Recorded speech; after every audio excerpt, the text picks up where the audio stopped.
On a cold, rainy night in early March 2009, Michael Jackson, the King of Pop, stumbled out of the Lanesborough Hotel in London, visibly disoriented and struggling to keep his balance.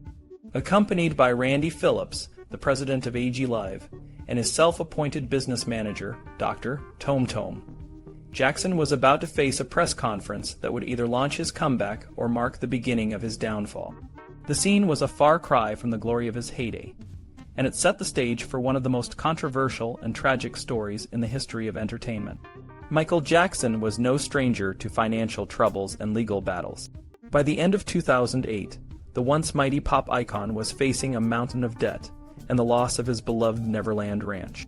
His financial situation was so dire that he was forced to seek a deal that would not only pay off his debts, but also provide a steady income. Enter AG Live, a powerful entertainment company that saw an opportunity to capitalize on Jackson's enduring popularity. In January 2009, Jackson signed a contract with AG Live to perform a series of concerts at the O2 Arena in London. What he didn't realize was that this contract would become a web of legal entanglements that would ultimately contribute to his demise. The contract, initially signed on January 26, 2009, seemed straightforward enough. Jackson was to receive a $6.2 million advance and a $15 million letter of credit to help him purchase a home in Las Vegas. In return, he was expected to perform 10 concerts at the O2 Arena. However, the document he signed was more complex than it appeared. Clause 3 of the contract stated that Jackson hereby pre-approves up to 31 shows, a significant increase from the 10 shows he had agreed to in previous discussions with AG owner Philip Anschutz. This discrepancy was a source of confusion and tension, and it raises questions about whether Jackson was fully aware of the terms he was agreeing to. One of the most puzzling aspects of the situation is the role of Dr. Tome Tome, Jackson's self-appointed business manager. Tome Tome was a controversial figure in Jackson's inner circle, and his influence over the singer was significant. It is unclear whether Tome Tome alerted Jackson to the increased number of shows, or if he was more interested in securing the deal for his own benefit.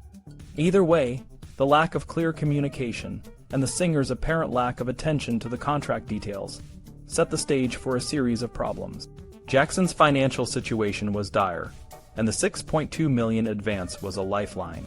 However, a significant portion of this money was immediately diverted to pay off his debts. $3 million went to 2C's Records, the record company owned by Sheikh Abdullah, who had sued Jackson for reneging on a recording deal. Another $1.2 million was an advance to cover the rental of his Carrollwood home. This left Jackson with a fraction of the advance to cover his personal expenses and prepare for the concerts. The contract also placed a heavy burden on Jackson in terms of production costs. Clause 8 of the document outlined that Jackson was responsible for all production costs, including sound and lights, rigging, staging, video, pyrotechnics, and the salaries of musicians and dancers. Additionally, Jackson was required to cover the costs of travel, transportation, and insurance. This meant that before Jackson could receive any compensation from the concerts, he had to pay for all these expenses out of his own pocket. The risk was entirely on Jackson, while AG Live stood to gain regardless of the outcome. AG Live's concerns about Jackson's ability to deliver on the concerts were evident in the contract. Clause 8I required Jackson to obtain cancellation insurance, which would cover the risk of loss of profits and production costs. If the shows were canceled, the insurance payments would go directly to AG Live, not to Jackson. This clause placed all the financial risk on Jackson and ensured that AG Live would be protected. Jackson's health was another significant concern.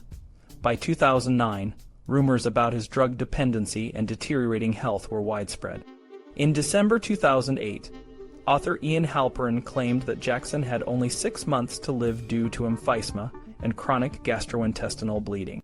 Grace Roramba, the nanny to Jackson's children, later revealed that she had to frequently pump Jackson's stomach after he had taken dangerous cocktails of prescription drugs. These health issues raised serious doubts about Jackson's ability to perform 31 shows, let alone 10. Despite these challenges, Jackson flew to London in early March 2009, still believing he was going to perform 10 shows. The press conference on March 5, 2009, was a critical moment. For AG Live, it was a chance to announce the shows and generate buzz. For Jackson, it was a chance to reclaim his status as a global superstar. However, the events leading up to the press conference were chaotic. Jackson was reportedly drunk and despondent, and Phillips had to try to sober him up and get him dressed. The singer was so unsteady that he couldn't even fix his cufflinks. The scene was a stark reminder of the toll the financial and personal pressures were taking on Jackson. The press conference itself was a success, with 5,000 fans and nearly 400 members of the media in attendance. Jackson appeared on stage, looking frail but determined, and announced the 10 shows with the possibility of more at the O2 Arena. The fans were ecstatic, and the media coverage was overwhelmingly positive. However, the problems behind the scenes were far from resolved. In the months leading up to the concerts, Jackson struggled to prepare. Rehearsals were plagued by delays and cancellations, and his health continued to deteriorate. The pressure to deliver on the contract was immense, and the financial stakes were high. Jackson's relationship with AG Live was strained, and the lack of clear communication and trust between the parties only added to the stress. On June 25, 2009, just weeks before the first concert, Michael Jackson was found dead in his Los Angeles home. The world was in shock, and the news sent ripples through the entertainment industry and beyond. The subsequent investigation revealed that Jackson had been heavily dependent on prescription drugs, and his death was ruled a homicide, with his personal physician, Dr. Conrad Murray, found guilty of involuntary manslaughter. The aftermath of Jackson's death brought the issues surrounding his contract with AG Live into the spotlight. Legal battles ensued, with Jackson's estate and AG Live disputing the terms of the agreement and the responsibilities of each party.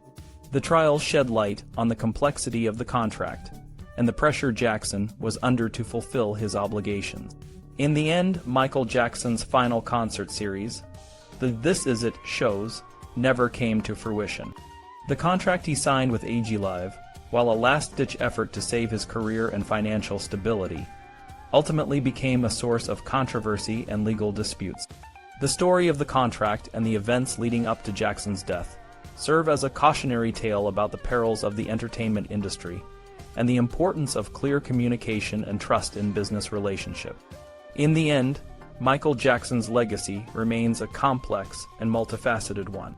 His talent and contributions to music and culture are undeniable, but the circumstances surrounding his final years and his untimely death are a sobering reminder of the pressures that can accompany fame and success.